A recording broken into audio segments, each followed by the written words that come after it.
This is Run Club Presents Strength and Conditioning for Runners. This is a three-part series. Today is the first installment, and we're going to be covering proper warm-up.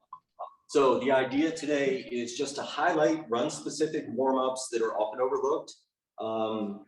It's not designed to build you a warm-up program. It's to give you ideas to incorporate into your existing program. If you do not have an existing warm-up and are unsure of how to create one, get with one of us coaches. Talk to your local Live Well Center. You should have a run coach on staff at your site. If you don't, or if you're remote, you can just contact me directly or any of the coaches, and they'll be able to get you in touch with me. And I'll give you that contact information before we go. All right, so again, the examples you're going to be getting today, various run coaches from across different sites have come up with some of their favorite movements to show you. And again, this is stuff you can incorporate into your existing routine or help you build a new one. And the whole purpose of the warm-up itself is to increase blood flow to the muscles. Blood brings oxygen to the muscles. Muscles need oxygen to work. It also gets your joints moving through their full range of motion.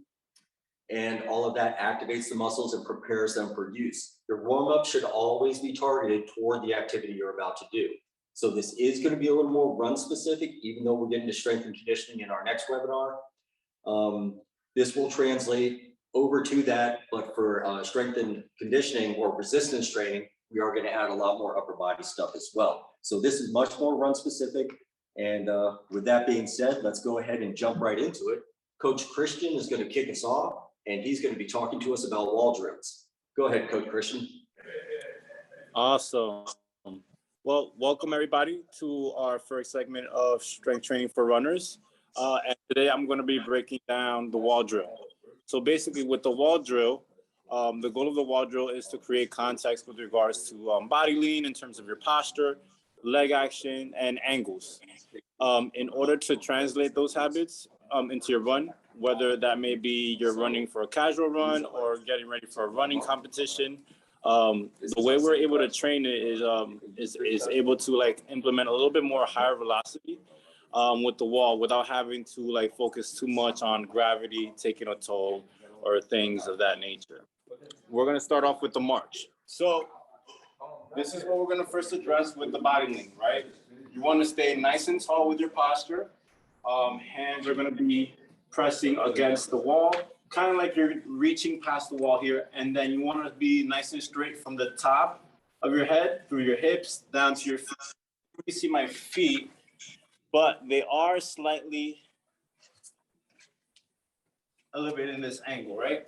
Now, first portion is you're going to start in that single leg stance. So you're going to drive that knee up, right? And basically you're trying to reach your foot as high up as you can by driving that knee up. That way you're in that nice 90-degree angle with that hip flexion. You're reaching triple hip flexion with your ankle, knee, and your hip, right? So with the march, all you're doing is you're going to be driving back into the ground, and then you just switch legs, right? You're going to alternate legs, and you're just going to march in place,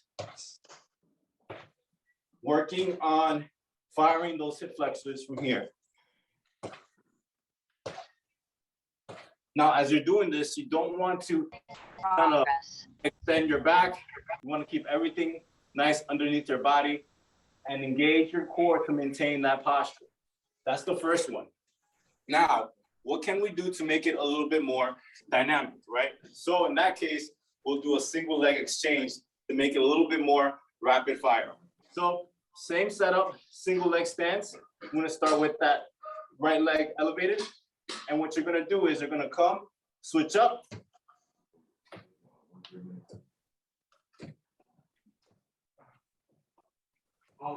Basically similar to the march, except this way, it's a little bit more quicker, a little faster, and you won't do it you're going to do it with a quicker intent. You can do a single leg exchange, a double leg exchange, where you're coming here and then switching up, right? That way you're creating much more variation. The next one we have here is called the load and lift. This is another one to kind of help you progress into your drive phase to help you gather more momentum as you're running. So you're gonna start in that single leg stance, right? This trail leg, you're gonna bring it back towards the wall. And as you're bringing it back, you're bending that stance leg and you're driving it back up. Keeping that arm straight the entire time. As you're coming up into that single leg stance, which is back into your starting position. Right, this is gonna kind of help you implement pushing into the ground with that reference leg, which is the leg that you're standing on. And the last one is, I like to call it a quad drill. Helps you kind of work on the cycling of your leg as you start to get into that max velocity. You're trying to maintain that running form. So what you're gonna do, you're gonna stand beside the wall, keep it around an arm length away. What you're gonna do is you're gonna drive, start with that single leg stance. We're gonna press down or stomp it to the ground. From there, we're gonna kick our heel into our butt and then drive it back into our single leg stance. So from a side view, it should look something like this.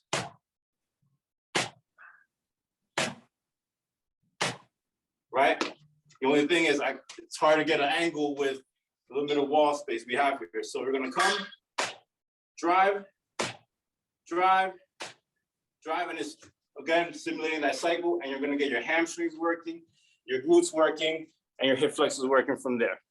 Now introducing Dara with glute activation and mini bands. Thank you. All right, so I'm gonna get into glute activation. So I want to start out with telling you why that's important for running. So activating our glutes, which is on your backside, is important in your warm-up to make sure you have your proper running mechanics as you are going through your run. And then it also is going to help prevent injuries in your future. So your glutes are important because they really help stabilize your hips, and then they are going to keep your knees and your ankles and your pelvis all in a line as you're going through your motions of your run. So I'm going to show you a few exercises. We have two different types of mini bands. They're both going to work the same. Some people just prefer one over the other. So these are kind of the rubbery ones that you see in most of our facilities. And then I also have a fabric band. It's a little bit thicker, provides a little bit more resistance, a little less like full on stretch. So the first exercise I want to show you here, we're going to place this mini band around both legs, and I'm going to bring it up right above my knees. You'll kind of find that place where your quads start to taper in, and the band should sit really nice right there.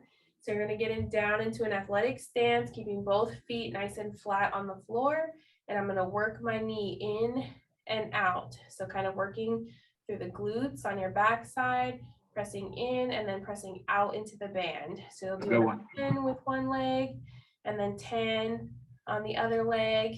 And then you also want to finish here doing both together. Again, really focusing on the nice flat foot, making the movement come from the hip and the glute. The second exercise I have for you is a train track walk. So I'll show you this one from the side. Again, same athletic stance. You're going to pretend like you got a train track right in front of you. You're keeping one foot on either track. And we're just going to kind of take some small steps, walk it out, going forward and then going backwards.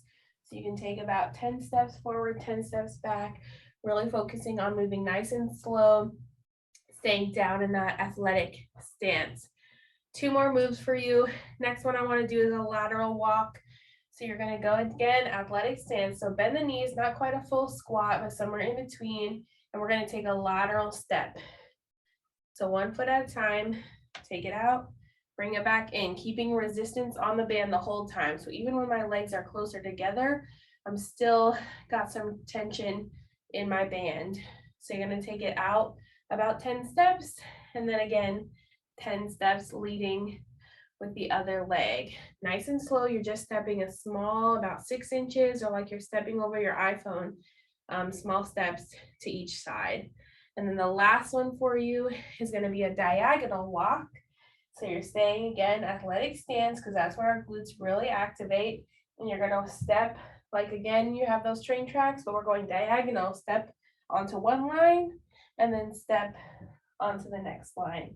So taking it nice and slow. Again, this one, we're gonna go forward and backwards. 1 foot steps, the other foot comes in to touch. Nice and easy. So those are just a few moves you can use your resistance bands for to really focus in on the glute activation. And if you have questions or you want more, we can take those at the end, but I am going to take it on to Ray. He's going to talk to you a little bit about foot strength. Welcome. So I'm Coach Ray, and let's talk a little bit about foot strength, right, and why it's important. So many runners, they neglect their feet. And then at that point, you know, they might develop plantar fasciitis, shin splints, you know, tight calves, any number of other injuries. So let's just go into a couple of movements that we can do prior to each run. One thing you can do is, so you have the trigger point, so plantar trigger point, just get like a tennis ball, any kind of like golf ball, yoga ball, or whatever, and just kind of roll the sole of your foot over that ball. But then what we can do is we can do some ankle work at first, right? So we'll just do some ankle circles. You're just going one direction. Do maybe like 5 to 10 circles on one direction, then just change direction on the same foot. Once you're done with 5 or 10, and just depending on what your body needs at that time, you just switch over to the next foot. Just kind of pay attention to your body. It'll tell you how much you need or how much you don't need, right? So ankle circles, then we're going to go into some dorsiflexion and plantar flexion. So all that means is dorsiflexion, you're going to bring your toes up towards your shin, hold that for a few seconds, really feel that in your calves. And then plantar flexion, you're just going to point those toes down towards the floor. What you're doing here is you're warming up your calves and your foot muscles, getting ready to put some stress on them before you run. So you'll do 5 to 10 dorsi and plantar flexions per foot. Like I said, listen to your own body. You might need more, you might not need as many. So after that, we're going to go into some toe walks. All right, so just the way it sounds, that's all you're going to do is you're going to get up on your tippy toes. You're going to walk forward 10 yards or about 20 steps, keeping on your toes. All right, so nice small steps. This is really going to trigger your calves to really burn up. And then after you do your toe steps, you're going to do 10 yards one direction, 10 yards back. We're going to do heel steps. So same thing, your legs are going to be locked out, knees are locked. Get up on those heels, and you're just walking forward on those heels, keeping your dorsiflexion, so your toes pointed up. 10 yards one direction, 10 yards the other direction. And the last one I got is the heel to toe walk, or it's kind of like a skip. So you're going to be on your heels, and you're going to come up to a toe, kind of like a little knee raise or a calf raise. Take another step, heel, toe, raise up to your toes, heel, toe, raise up to your toes. So you're going to do 10 yards one way, 10 yards the other way. And so, like I said, take a few minutes to isolate your feet, and then you won't have as many problems. You won't have to take time off during your run schedule to recover from shin splints or any other kind of injuries. So now I'm going to pass it on to Caitlin. Caitlin's going to go ahead and talk you guys through some other movements. Hi guys, all right, so I have really tight hips. So one of my favorite exercises to do to open them up are leg swings. And I'll do front leg swings and side leg swings, and they really increase mobility of that joint to allow for that range of motion you need while you are running. So to do front leg swings, I hold on to a chair or a wall, or if you're outside, you can hold on to a tree or a bench, and just taking one leg, lifting it up, swinging it front to back. And I do about 20 on each side, about 2 to 3 times through, just swinging back. And then you can switch to the other side, forward and backwards. And then the other one are side swings. So again, you're standing up straight, starting with both feet together on the ground, taking one leg and just swinging it in front, side to side, right to left. Also working those glutes, hamstrings, and quads. Most importantly, those hip flexors. And then other side, same thing. All right. So now I will kick it off to Daryl.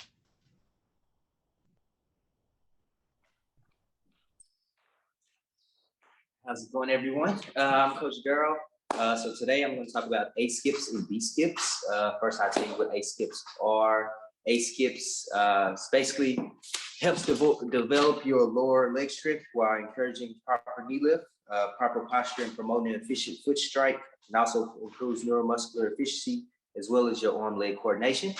So what you're going to do when you first start with A skips is you're going to start feet shoulder width apart. I'll turn sideways here. What you're gonna do, you're gonna generally start skipping, just nice and slow. First we'll start with walking and I'll introduce you to the actual full speed of the motion. So we're gonna start with just walking and just skipping right here, opposite arm, opposite leg. When you land, you wanna try to land under your center of mass. So your foot, balance, is gonna be right up under your center of mass, under your hips right here. When you drive your knee up, you want to drive your knee right to that hip level, 90-degree angle. And from here, you're going to go opposite arm, opposite leg. So here, you basically just gradually move into a skip. As you progress and as you get the motion down, you're going to try to drive that foot hard into the ground with skipping and more of a bounce into it, but not over exaggerating the exercise. That way you're not going too high or too far out in front. So those are A skips. When it comes to B skips is going to be very similar to that. You're just basically going to work on trying to drive and kind of what Christian said earlier, kind of claw the ground. So the B skips are going to be with a little bit of leg extension. So it's going to be the same thing, shoulder width apart. Starting here, opposite arm, opposite legs. Gonna go just like into a skip. Gonna go into a skip. But starting out regression, we're gonna go slow. So we're gonna first go into a skip. We're gonna extend our leg, and then we're gonna bring our foot, front third of our foot, the balls of our toe, the balls of our feet, different references to it. You're gonna bring it right into the center of your mass, center of under your hips. And from there, you're gonna alternate back and forth. Driving right under on the paw into the ground. You want to only stay on the third of the foot. Your hips should stay up and it'll continue to gradually bring you forward. So going into full motion, here we go. And so as you're going, the extension of your leg will be passive. You're kind of already, that's automatically going to go with the exercise. What I want you to focus on is actually try to claw the ground to bring your hips forward, continue moving forward throughout the exercise. And so here we go.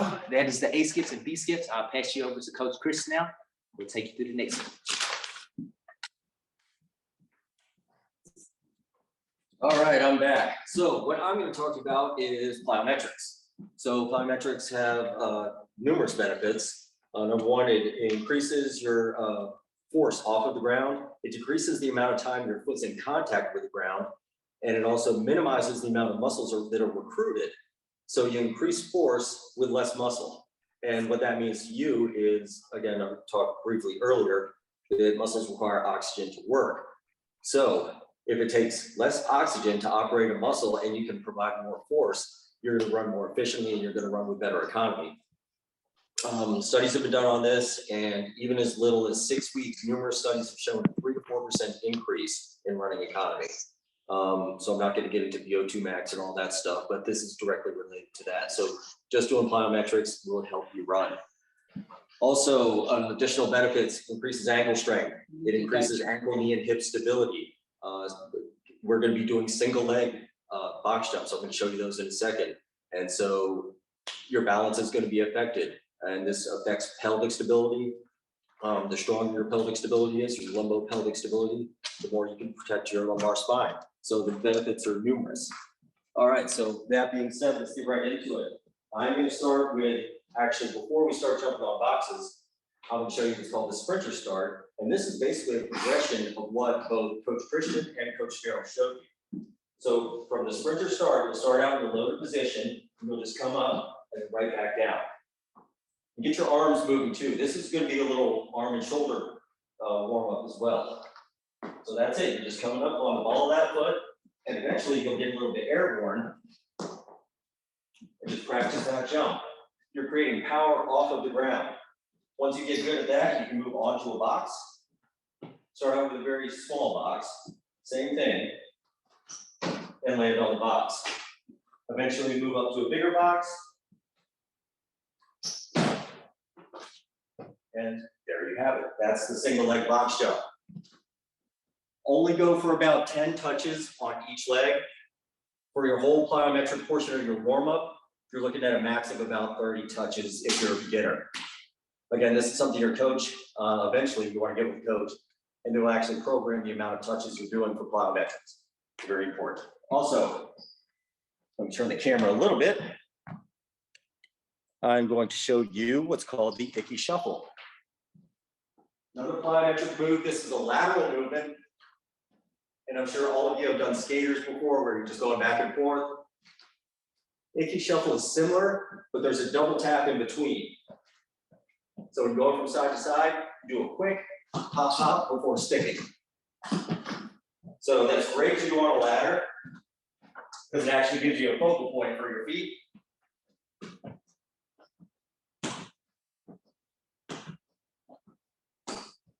And all the way down. So lateral stability for the ankle. Again, we're increasing that ankle strength, increasing that single leg stability. And all of this adds up to you being a faster and a safer runner. So yes, that will conclude today's webinar. And I'll be sending everybody out invites again for the January one. We'll be advertising that. We don't have the exact date, but it's going to be about mid-January. And we'll go into resistance training specifically for runners. So I would like to thank everybody again for joining and have a magnificent day.